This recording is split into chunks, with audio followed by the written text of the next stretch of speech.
Students, आज maths 2 म्हणजे गणित भाग 2 मधील दुसरं प्रकरण आपण बघणार आहोत, पायथागोरसचे प्रमेय.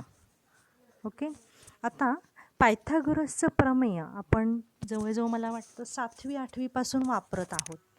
कर्णवर्ग बरोबर बाजू 1 वर्ग अधिक बाजू 2 वर्ग हे प्रमेय तुम्हाला आठवत असेल. तर इथे आपण पायथागोरसच्या प्रमेयामध्ये पहिलं विधान बघा काय आहे पायथागोरसच्या प्रमेयाचं. काटकोन त्रिकोणात कर्णाचा वर्ग हा इतर दोन बाजूंच्या वर्गांच्या बेरजे इतका असतो. ठीक आहे. आता यामध्ये म्हणजे इथे त्रिकोण PQR मध्ये कोन Q हा 90 अंश आहे. बरोबर आहे. कोन Q 90 अंश आहे, तर PR चा वर्ग अधिक PQ चा वर्ग बरोबर PR चा वर्ग बरोबर PQ चा वर्ग अधिक QR चा वर्ग. ओके. आता पायथागोरसचे त्रिकूट म्हणजे पायथागोरसचे ट्रिपलेट आपण इंग्लिशमध्ये त्याला म्हणतो. त्रिकूट म्हणजे काय, तर एका संख्येचा वर्ग हा इतर दोन संख्यांच्या वर्गांच्या बेरजे इतका असेल तर त्याला पायथागोरसचे त्रिकूट असे म्हणतात. म्हणजे उदाहरण बघा, इथे एक दाखवते. उदाहरण दिलेलं आहे.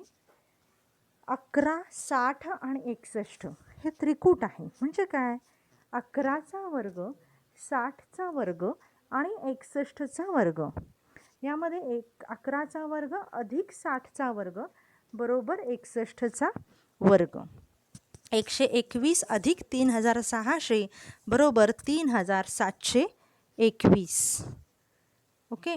आता या ठिकाणी मोठ्या संख्येचा वर्ग हा इतर दोन संख्यांच्या वर्गांच्या बेरजे इतका आहे आणि 11, 60, 61 हे पायथागोरसचे त्रिकूट आहे. अशी बरीच त्रिकूट आहेत. 3, 4, 5 हे पायथागोरसचं त्रिकूट आहे. 5, 12, 13 हे सुद्धा पायथागोरसचं त्रिकूट आहे. 8, 15, 17, 24, 25, 7 ही सगळी पायथागोरसची त्रिकुटे आहेत. आता पायथागोरसच्या त्रिकुटांमधील संख्या कोणत्याही क्रमाने लिहिता येतात. म्हणजे लहान मोठे असं कुठल्याही सिक्वेन्समध्ये तुम्ही त्या संख्या लिहू शकता. पायथागोरसच्या त्रिकुटे मिळवण्याचं सूत्र इथं आहे. बघा ते काय आहे सूत्र. ए आणि बी या जर दोन संख्या तुम्ही घेतल्या, तर इथं उदाहरण सांगते मी डायरेक्ट. ए बरोबर 5 आणि बी बरोबर 3 जर घेतलं तर ए वर्ग अधिक बी वर्ग, ए वर्ग वजा बी वर्ग आणि 2ab. ओके. ए वर्ग अधिक बी वर्ग किती आहे, 5चा वर्ग 25, 3चा वर्ग 9, 25 अधिक 9 34. ए वर्ग वजा बी वर्ग 25 वजा 9 16 आणि 2ab म्हणजे 2 गुणिले 5 गुणिले 3 5 त्रिक 15 दुणे 30.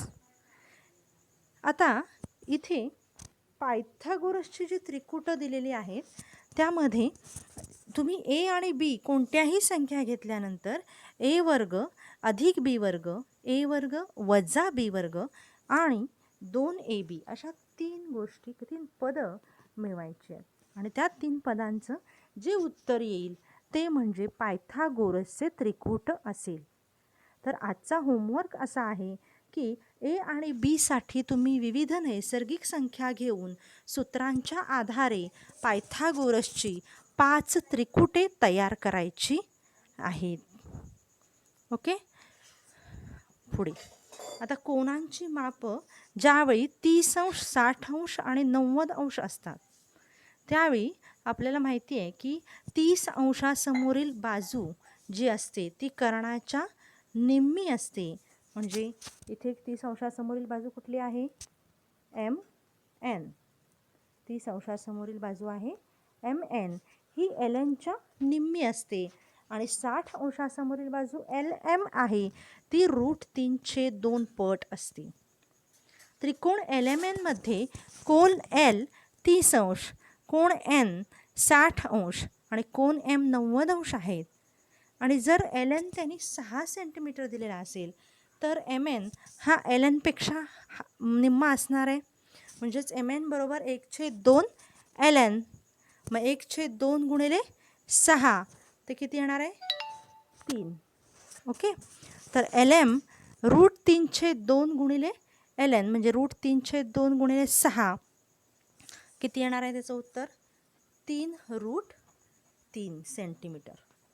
अशा पद्धतीनं 30 अंश 60 अंश 90 अंश कोणामध्ये जर कर्ण किंवा एक कुठलीही बाजू जरी दिलेली असेल तर तुम्ही काय करू शकता? उरलेल्या 2 बाजूंची मापे काढू शकता. आणखीन एक गुणधर्म आहे 45 45 90 म्हणजे एखाद्या त्रिकोणाची एक कोन 90 एक कोन 45 अंश आणि दुसरा कोन 45 अंश असेल तर काटकोन करणारी प्रत्येक बाजू ही कर्णाच्या 1/√2 पट असते. 1/√2 पट असते. म्हणजे आता इथे जर यामध्ये एक्स वाय झेड, एक्स हा 90 अंश आहे, झेड आणि एक्स 45 अंश आहे, तर एक्स वाय बरोबर 1/2 झेड वाय. म्हणजे झेड वाय काय आहे? कर्ण आहे. झेड वाय हा काय आहे? कर्ण आहे. तो कर्णच्या किती असेल? जो काही माप असेल कर्णाचं त्याच्या निम्मे एक्स झेड आणि एक्स वाय असणार आहेत. तर एक्स वाय बरोबर 1/√2 झेड वाय, एक्स झेड बरोबर 1/√2 झेड वाय. आता झेड वाय बरोबर 3√2 सेंटीमीटर, 3√2 सेंटीमीटर आहे. तर एक्स वाय आणि एक्स झेड किती असणार आहेत? एक्स वाय आणि एक्स झेड समानच असणार आहेत. 1/√2 गुणिले वाय झेड किंमत आहे 3√2, √2 कॅन्सल म्हणजे एक्स वाय आणि एक्स झेड बरोबर 3 सेंटीमीटर. लक्षात येते? अशा पद्धतीनं 45 45 90 अंशाच्या त्रिकोणामध्ये सुद्धा आपण एका बाजूचे माप दिलेले असता उरलेल्या 2 बाजूंची मापे काढू शकतो या गुणधर्माचा वापर करून. आता पुढे समलंब चौकोनाचे क्षेत्रफळाचं सूत्र बघा काय आहे? 1/2 समांतर बाजूंच्या लांबींची बेरीज गुणिले उंची. हे एक लक्षात ठेवा. समलंब चौकोना क्षेत्रफळाचं सूत्र आपल्याला माहीत असायला हवं, कारण उदाहरण सोडवताना आपल्याला त्याचा उपयोग होतो. पुढे आता आपल्याला सिद्धता बघायची आहे. समरूपता आणि काटकोन त्रिकोण. आता समरूपता या प्रकरणामध्ये म्हणजे मागच्या प्रकरणामध्ये समरूपतेविषयी सर्व कसोट्या गुणधर्म त्रिकोणांचे हे बघितलेले आहेत. प्रमेय पण आपण अभ्यासलेलं आहे. तर त्याचा वापर करून आता पुढचा हा आपल्याला टॉपिक त्याच्यावर आधारितच आहे. पहिलं प्रमेय इथे महत्त्वाचं आहे. हे पण प्रमेय काय आहे बघा? प्रमेय काटकोन त्रिकोणात कर्णावर टाकलेल्या शिरोलंबामुळे जे त्रिकोण तयार होतात ते मूळ काटकोन त्रिकोणाशी व परस्परांशी समरूप असतात. आता बघा हा काटकोन त्रिकोण आहे ABC, बरोबर आहे? ABC हा काटकोन त्रिकोण आहे आणि याच्यावर कर्णावर टाकलेला हा जो काय आहे? लंब आहे, शिरोलंब आहे. तर यामुळे हे जे 2 त्रिकोण आहेत ते 2 त्रिकोण मूळ काटकोन त्रिकोणाशी व परस्परांशी समरूप असतात. मूळ काटकोन त्रिकोणाशी व परस्परांशी समरूप असतात. त्रिकोण ABC मध्ये कोन ABC 90 अंश आहे आणि रेख BD लंब AC, रेख BD लंब AC आणि ADC, A आणि D आणि C काय आहेत? एक रेषीय आहेत. साध्य बघा काय आहे? त्रिकोण ADB व त्रिकोण समरूप त्रिकोण ABC हे आपल्याला सिद्ध करायचं. काय? त्रिकोण डी बी म्हणजे कुठला, हा त्रिकोण, हा त्रिकोण समरूप त्रिकोण ए बी सी म्हणजे पूर्ण मूळ त्रिकोणाशी समरूप आहे हे आपल्याला सिद्ध करायचं आहे. आणि त्रिकोण ए डी बी हा ए बी सीशी आणि त्रिकोण बी डी सी हा सुद्धा ए बी सीशी आणि त्रिकोण ए डी बी आणि बी डी सी म्हणजे हे दोन त्रिकोण पुन्हा एकमेकांशी समरूप आहेत हे दाखवायचं आहे. ओके, बघा पुढे कसं साध्य करायचं आहे सिद्ध. त्रिकोण ए डी बी आणि ए बी सी म्हणजे हा त्रिकोण आणि मूळ त्रिकोण यामध्ये कोण बी एकरूप कोण डी दोन्ही हे 90 अंशाचे आहेत म्हणून ते दोन कोण कसे आहेत, एकरूप आहेत. आणि दोन्ही कोणांचा सामायिक कोण ए हा आहे म्हणजे तो सुद्धा एकरूप असणार आहे, बरोबर आहे. मग हा पूर्ण त्रिकोण आणि त्रिकोण ए डी बी आपण को कसोटीनुसार समरूप दाखवू शकतो, बरोबर आहे. म्हणजेच बघा इथं काय म्हटलंय, कोण डी ए बी एकरूप कोण बी ए सी म्हणजे हा कोण डी ए बी हा कोण एकरूप कोण ए बी सी या दोन कोणांशी हे दोन कोण एक बी ए सी म्हणजे कुठला कोण, हा एक कोण एकच सामायिक कोण आहे म्हणून तो एकरूप आहे.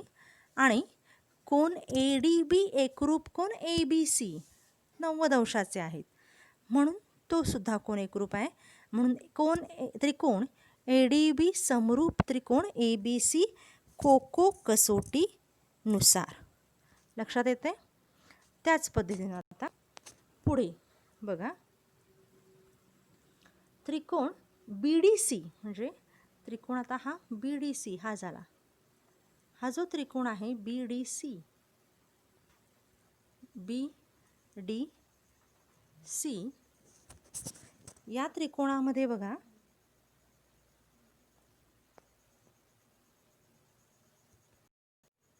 त्रिकोण बी डी सी आणि त्रिकोण ए बी सी मध्ये बघा काय काय होते, कोणकोणते कोण एकरूप येत आहेत ते बघूया. बी डी सी आणि ए बी सी मध्ये कोण डी एकरूप कोण ए बी सी कारण दोन्ही 90 अंश आणि कोण सी हा सामायिक कोण आहे म्हणून तो सुद्धा एकरूप. मग हे दोन्ही त्रिकोण म्हणजे बी डी सी आणि हा पूर्ण ए बी सी हे दोन्ही त्रिकोण काय आहेत, समरूप आहेत को कसोटीनुसार, समरूपतेच्या को कसोटीनुसार. आता ए डी बी एकरूप ए बी सी आणि बी डी सी एकरूप ए बी सी म्हणजे ए बी शी समरूप आहे आणि बी सी शी समरूप आहे तर ए सी शी समरूप असणार आहे, बरोबर आहे.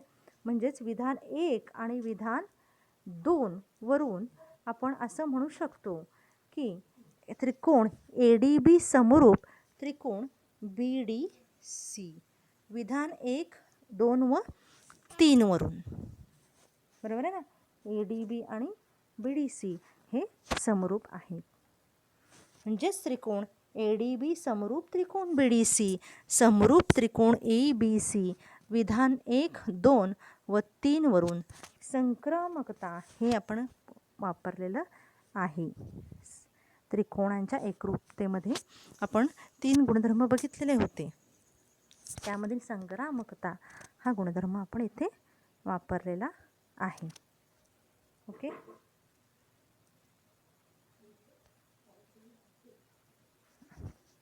पुढे बघा, भूमिती मध्याचे प्रमेय. भूमिती मध्याचं प्रमेय काय आहे, काटकोन त्रिकोणात कर्णावर काढलेला शिरोलंब त्या शिरोलंबामुळे होणाऱ्या कर्णांच्या 2 भागांचा भूमिती मध्य असतो. काटकोन त्रिकोणात कर्णावर काढलेला शिरोलंब त्या शिरोलंबामुळे होणाऱ्या कर्णांच्या 2 भागाचा भूमिती मध्य असतो. काटकोन त्रिकोण पी क्यू आर मध्ये रेख क्यू एस लंब कर्ण पी आर. त्रिकोण क्यू एस आर समरूप त्रिकोण पी एस क्यू. आता इथे बघा हा आपल्याला माहिती आहे, आपण मगाशी प्रमेय काय बघितलं, कर्णावर काढलेल्या शिबरोलंबामुळे जे त्रिकोण तयार होतात ते मूळ काटकोन त्रिकोणाशी व परस्परांशी सुद्धा समरूप असतात. त्या प्रमेयाचा वापर इथे केला म्हणून आपण असं म्हणू शकतो की त्रिकोण क्यू एस आर आणि त्रिकोण PSQ हे समरूप आहेत एकमेकांशी. बरोबर आहे ना. QSR आणि PSQ काटकोन त्रिकोणांची समरूपता. QS छेद PS आणि SR छेद SQ. यामध्ये QS छेद PS आणि SR छेद QS, मग QS वर्ग म्हणजे तिरकस गुणाकार केला बरोबर PS गुणिले SR. शिरोलंब QS हा रेख PS आणि रेख SR चा भूमिती मध्य आहे. शिरोलंब QS हा रेख PS आणि SR चा काय आहे, भूमिती मध्य आहे, कारण QS वर्ग बरोबर PS गुणिले SR हे भूमिती मध्याचं प्रमेय आहे. पुढे बघा, पायथागोरसचं प्रमेय. आता हे महत्त्वाचं प्रमेय आहे. हे प्रमेय बऱ्याचदा बोर्डाला विचारलं जातं. तर काय आहे प्रमेय? काटकोन त्रिकोणात कर्णाचा वर्ग हा इतर दोन बाजूंच्या वर्गांच्या बेरजे इतका असतो. आता पक्ष, काटकोन त्रिकोण आहे म्हणजे हे पक्ष आहे. त्रिकोण ABC मध्ये कोण ABC 90 अंश आहे. साध्य काय करायचं आहे, कर्णाचा वर्ग हा इथून दोन बाजूंच्या वर्गांच्या बेरजे इतका, म्हणजे ACचा वर्ग बरोबर ABचा वर्ग अधिक BCचा वर्ग. रचना, बिंदू B मधून बाजू AC वर रेख BD लंब काढला. बिंदू B मधून बाजू AC वर रेख BD वर लंब काढला ADC. बरोबर आहे. तर काटकोन त्रिकोण ABC मध्ये रेख BD लंब AC. त्रिकोण ABC हे दिलेलं आहे, रचना केलेली आहे आपण. ओके, रचना केलेली आहे काय, B मधून आपण बाजू AC वर काय काढलेला आहे, लंब काढलेला आहे. आता BD हा लंब आहे ACला. बरोबर आहे. मग त्रिकोण ABC समरूप त्रिकोण ADB समरूप त्रिकोण BDC, म्हणजे ABC समरूप त्रिकोण ADB समरूप त्रिकोण BDC काटकोन त्रिकोणाची समरूपता. त्रिकोण ABC समरूप त्रिकोण ADB का, तर ते त्रिकोण समरूप कर्णावर काढलेल्या लंबामुळे जे त्रिकोण तयार होत आहेत ते एकमेकांशी आणि मूळ त्रिकोणांशी समरूप असतात. हे प्रमेय आपण आत्ताच मगाशी बघितलं. मग त्रिकोण ABC समरूप त्रिकोण ADB समरूप त्रिकोण BDC काटकोन त्रिकोणाची समरूपता. आता पहिल्यांदा इथे त्रिकोण ABC समरूप त्रिकोण ADB ही जोडी घेतली तर त्याच्या संगत भुजा म्हणजे AB छेद AD, BC छेद DB आणि AC छेद AB संगत भुजा आहेत, म्हणून हे काय आहेत, यांच्या बाजू प्रमाणात आहेत. समरूप त्रिकोणांच्या संगत बाजू प्रमाणात असतात. यामधील आपल्याला AB वर्ग पाहिजे, म्हणजे AB असणारे आपण दोन गुणोत्तर एकत्र घेतली. AB छेद AD बरोबर AC छेद AB, म्हणजे क्रॉस मल्टिप्लिकेशन तिरकस गुणाकार केला. AB वर्ग बरोबर AD गुणिले AC एक विधान आपल्याला मिळालं.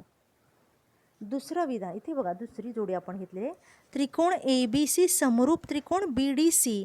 पुन्हा इथे हे समरूप आहेत म्हणून त्यांच्या संगत भुजा प्रमाणात AB छेद BD, BC छेद DC आणि AC छेद BC. यावरून आपल्याला BC वर्ग पाहिजे, म्हणजे BC छेद DC बरोबर AC छेद BC. तर BC छेद DC बरोबर AC छेद BC.